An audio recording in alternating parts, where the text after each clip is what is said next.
Bismillahirrahmanirrahim. Assalamualaikum warahmatullahi wabarakatuh. Baiklah, pada kesempatan kali ini kita akan membahas terkait tema Makkiyah Madaniyah dalam kajian Ulumul Quran. Mungkin sering ya di antara kita itu melihat ke dalam Al-Quran. Biasanya di setiap surah itu ada penjelasannya. Misalnya Al-Baqarah adalah surah Madaniyah, kemudian Al-Fatihah adalah surah Makkiyah dan lain sebagainya. Nah, pada kesempatan kali ini kita akan membahas terkait dengan apa itu Makkiyah, apa itu Madaniyah, dan bagaimana karakteristik surah-surah Makkiyah dan Madaniyah. Nah, sebelum kita bahas, kita akan membahas definisi dari surah Makkiyah dan Madaniyah. Di sini ada 3 pendapat ya terkait dengan Makkiyah dan Madaniyah. 3 pendapat ini sebenarnya tidak saling bertabrakan ya, tapi memang didasari oleh salah satu kondisi ya, sehingga mungkin nanti kadang-kadang kita menemui ada surah ya, satu surah dinamakan surah Makkiyah, misalnya surah Al-Fatihah, ada yang mengatakan itu surah Makkiyah, tapi ada juga yang mengatakan itu adalah surah Madaniyah. Nah, biasanya perbedaan ini terkait dengan perbedaan pada penentuan definisi dari Makkiyah dan Madaniyah.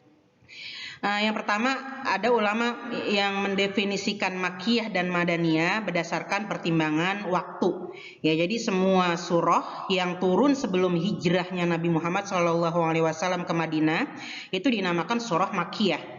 Sedangkan semua surah yang turunnya sesudah hijrahnya Nabi Muhammad SAW itu dinamakan surah Madaniyah. Jadi kaitannya itu terkait dengan waktu ya. Yang kedua, ada pendapat yang menggunakan pertimbangan tempat. Jadi semua surah yang turunnya di kota Mekah maka dinamakan Makkiyah.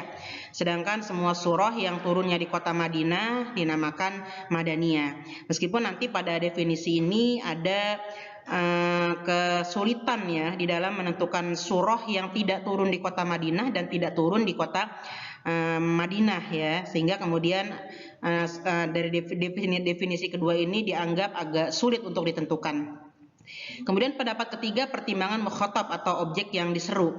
Ada yang mengatakan bahwa kalau Makkiyah itu ditujukan kepada penduduk Mekah, sedangkan Madaniyah itu ditunjukkan kepada penduduk Madinah ya. Kalau penduduk Mekah ketika itu adalah masa di mana Islam belum berkembang pesat, sehingga kalimat yang ditujukan itu atau kalimat yang digunakan itu menggunakan kalimat ya ayuhan nas atau wahai sekalian manusia. Sedangkan katanya kalau di Madinah ketika itu umat Islam sudah banyak dan sudah menerapkan hukum-hukum Islam, sehingga penggunaan lafaznya itu ya dibuka dengan lafaz ya ayyuhalladzina amanu atau wahai orang-orang yang beriman.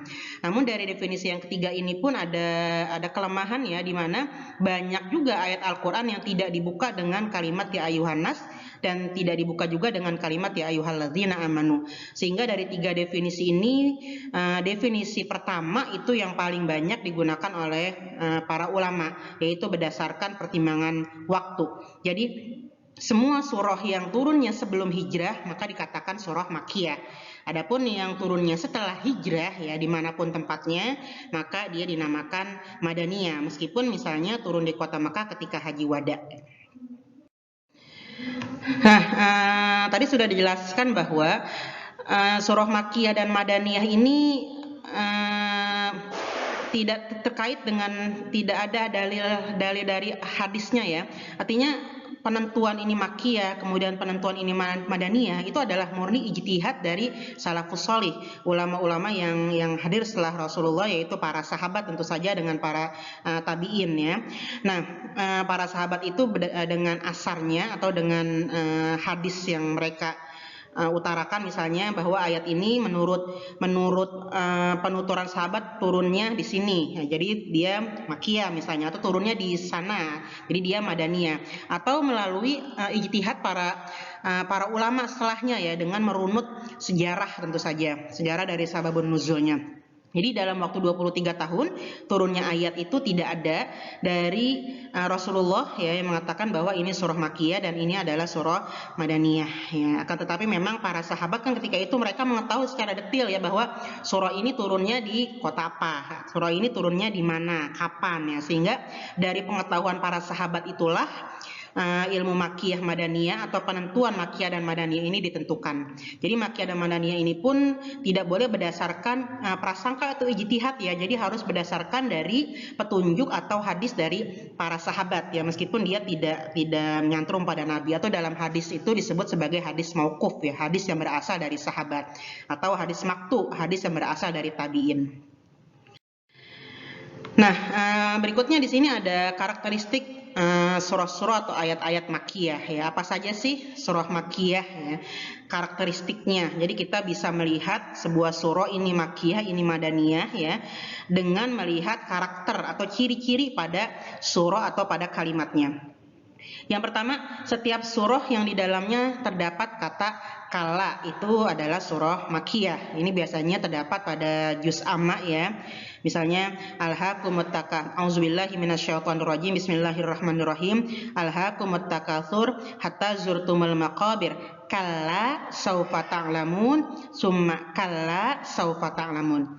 Atau ayat-ayat yang lainnya yang banyak ya, yang terdapat kata kala ya, itu sudah dipastikan ayat tersebut makiyah. Kedua, setiap surah yang di dalamnya terdapat ungkapan wa ma adraka, dan apakah itu. Nah, ini juga banyaknya di surah-surah juz amma ya.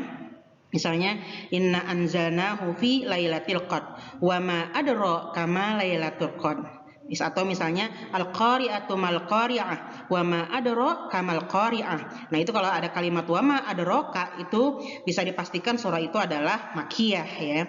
Kemudian ketiga, setiap surah yang dibuka dengan huruf-huruf hijaiyah terputus, atau misalnya seperti kecuali surah Al-Baqarah dan Ali Imran ya, huruf tahaji atau huruf hijaiyah yang di awal surah ya, seperti misalnya Yasin, kemudian Toha dan lain-lainnya.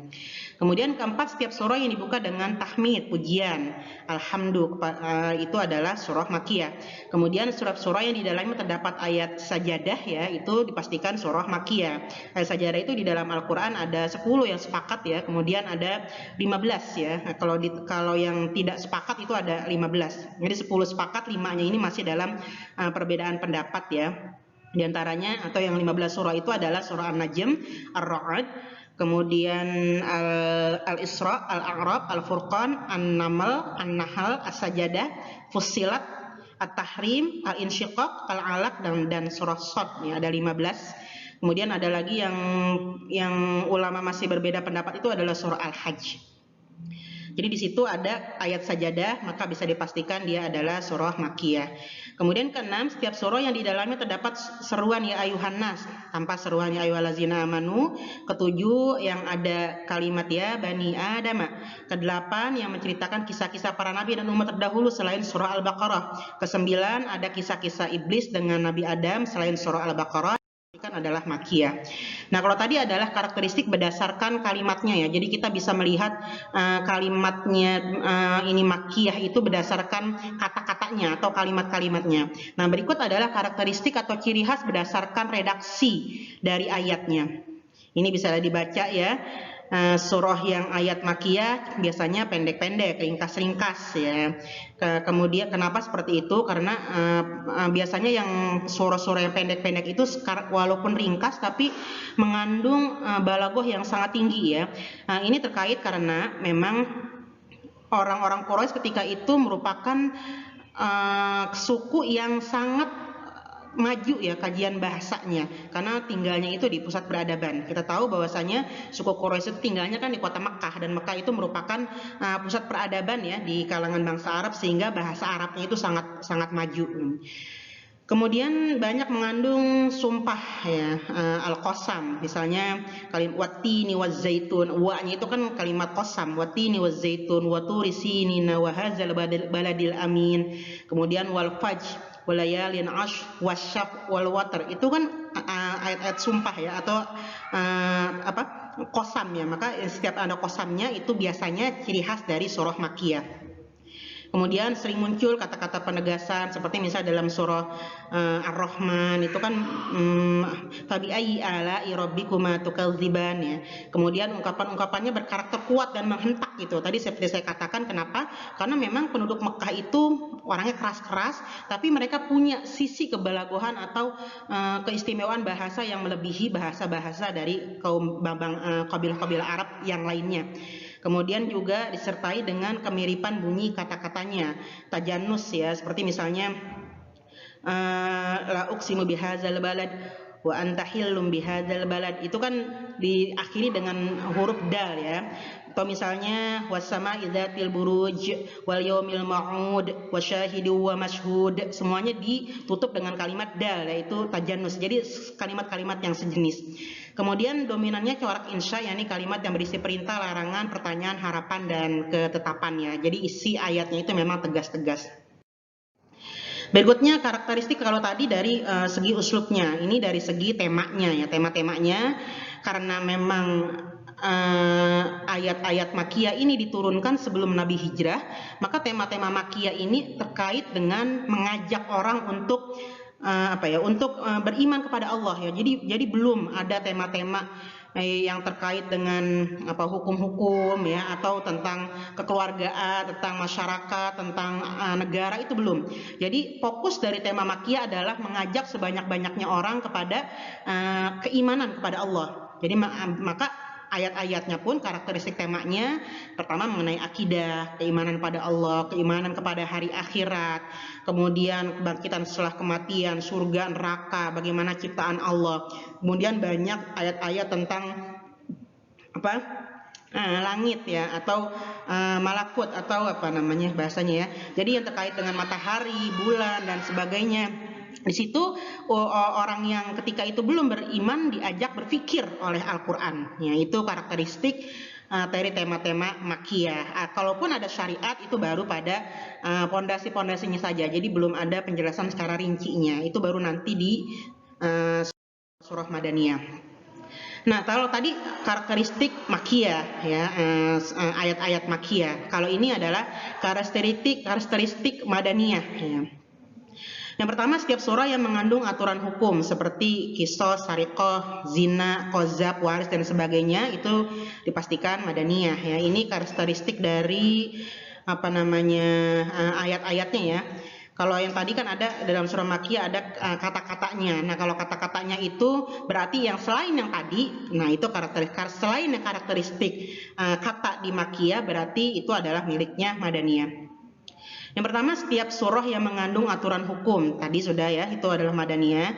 Yang menceritakan kaum munafik, yaitu biasanya Madaniyah. Kenapa? Karena Rasulullah itu baru bertemu dengan orang munafik itu di kota Madinah ya. Di kota Makkah itu kan orang kafir ketemunya. Kalau orang munafik baru ada di kota Madinah. Karena orang munafik itu biasanya adanya itu adalah ketika orang Islam kuat, maka baru ada orang munafik.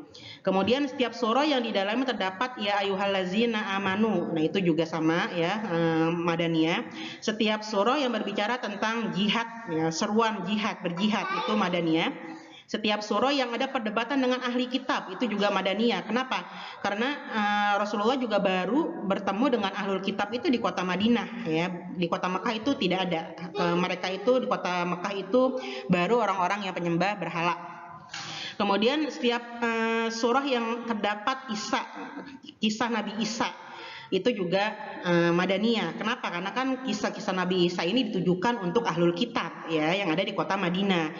Setiap surah yang berbicara tentang orang Yahudi, berbicara tentang orang Nasrani, itu baru ada di kota Madinah. Artinya setelah Nabi hijrah ya. Berarti surah itu adalah surah Madaniyah. Nah, sedangkan dari uslubnya atau ciri khas dari ayat-ayatnya, Madaniyah itu panjang-panjang ya. Jadi kalau tadi Makkiyah itu pendek, ringkas, padat. Kalau Madaniyah itu lebih detail, lebih panjang. Ada yang mengatakan karena memang penduduk Madinah dibandingkan orang Quraisy, orang Mekah itu uslub bahasanya tidak sebagus ya Mekah. Tapi sebenarnya itu kurang kuat ya. Jadi yang benar adalah karena memang di Madaniyah itu mengisahkan atau ayat-ayatnya itu terkait dengan hukum-hukum. Jadi memang harus dibicarakan secara detail ya. Kemudian juga terkait ayat-ayatnya itu terkait dengan hukum-hukum ya. Jadi kalau ada ayat yang karakternya uslubnya itu berbicara hukum, maka bisa dipastikan itu adalah madaniyah. Atau yang terkait dengan adat seruan ya ayyuhallazina amanu, kemudian ya bani Israel, karena ditujukan untuk orang Yahudi ya, maka itu dipastikan adalah madaniyah. Nah, sedangkan dari temanya ya, secara tematik surah dan ayat madaniyah memiliki kekhasan sebagai berikut. Satu, penuturan masalah akidah keimanan secara global ya, karena tadi secara ininya dasarnya sudah diceritakan pada surah Makkiyah. Kemudian perintah berjihad, menyingkap kedok-kedok kemunafikan, ciri-ciri orang munafik seperti misalnya yang ada dalam surah Al-Baqarah ya. Kemudian ada mujadalah, perdebatan dengan ahlul kitab. Kemudian situ juga ada kajian-kajian terkait hukum, etika atau akhlak, aturan-aturan umum kemasyarakatan, kemudian juga tentang kenegaraan dan lain sebagainya ya. Selain yang keimanan yang tadi sudah dibahas pada surah Makkiyah, itu biasanya ciri khas dari karakteristik dari tema madaniyah. Kemudian faedah mempelajari ilmu Makkiyah Madaniyah. Kenapa kita harus mempelajari ilmu Makkiyah Madaniyah? Yang pertama adalah untuk dapat mengetahui nasikh dan mansukh ya. Jadi kalau ada dua ayat yang bertabrakan ya, yang satu Makkiyah, satu Madaniyah, berarti yang digunakan adalah Madaniyah ya, karena yang Madaniyah kan yang terakhir ya, berarti dia menghapus ayat yang sebelumnya. Kedua, menjadi alat bantu dalam menafsirkan Al-Qur'an ya. Jadi kita bisa lebih memahami dengan memahami konteks waktunya ketika itu atau tempat dari Al-Quran turun. Kemudian juga mengetahui sejarah pembentukan dan perkembangan hukum Islam secara umum ya, seperti misalnya dalam hukum, kan beberapa hukum itu diterapkan secara bertahap ya, jadi tidak langsung. Seperti misalnya hukum khamr itu kan ada tahapan-tahapannya, kita bisa melihat dari ayat-ayatnya. Kemudian juga untuk mengetahui perjalanan hidup Nabi ya, dari dakwahnya di kota Mekah sampai dakwahnya di kota Madinah. Kemudian menggambarkan seperti apa sih pengertian dan antusiasme kaum muslim terhadap Al-Quran, di mana mereka bukan hanya menghafal, tapi juga mereka mengetahui bagaimana turunnya, di mana turunnya, dan lain sebagainya.